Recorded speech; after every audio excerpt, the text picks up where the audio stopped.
AB Channel. Apa yang mereka lupa? Bertahun-tahun perjuangan mereka ialah untuk membebaskan Anwar Ibrahim. Datuk Seri Anwar Ibrahim. Itu perjuangan mereka untuk membebaskan Datuk Seri Anwar Ibrahim. Jadi, kita tak ada masukkan dalam manifesto mengenai pembebasan Datuk Najib ini.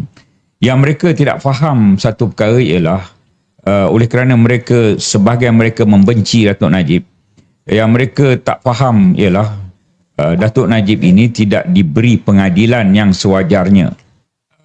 Nak saya cerita sikit lah ya, sebab ni masa kita ni.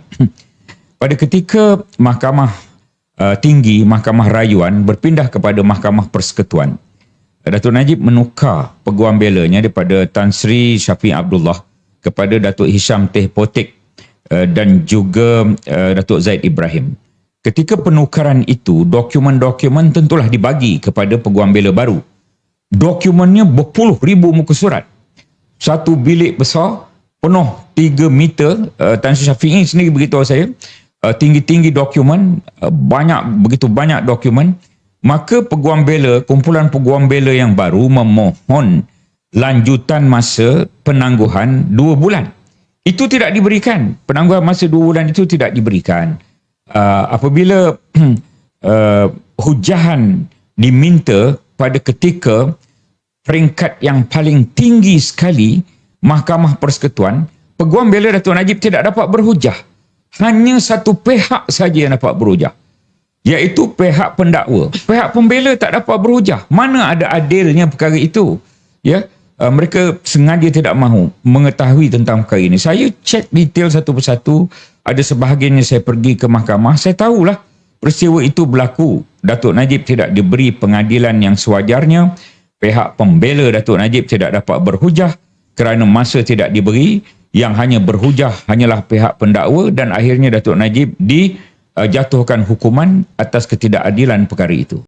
Dulu kita kata tertentulah perkara tertentu mengenai Datuk Seri Anwar.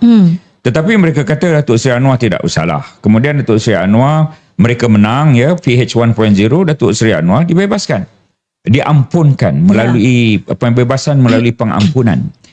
Mereka kata Datuk Najib bersalah. Kami kata Datuk Najib tidak bersalah. Sebagaimana juga mereka ya. Yalah. Jadi kita mohon rayuan ke bawah Duli Seri Paduka Baginda Yang Pertuan Agong, tak kira apa berlaku di Johor, kita akan teruskan rayuan itu. Itu terpulang kepada jawatan kuasa pengampunan, terpulang kepada Seri Paduka Baginda Yang Pertuan Agong. Jadi jangan lekas lupalah terhadap perjuangan mereka. Apa benda kau ni, konon pandai tapi tak pandai mana pun. Wahai Ngakormeng ya. Dan bagus sangat ya. Saya kalau boleh semua menteri DAP letak jawatan. Sebab ialah apabila mereka jenis orang tak nak faham perkara yang sebenar, elok sangatlah mereka tak payah jadi menteri.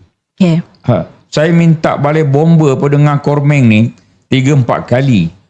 Punyalah mudah, satu balai bomba kecil pun kau tak boleh bagi Pontian. Kau nak berhenti je lah.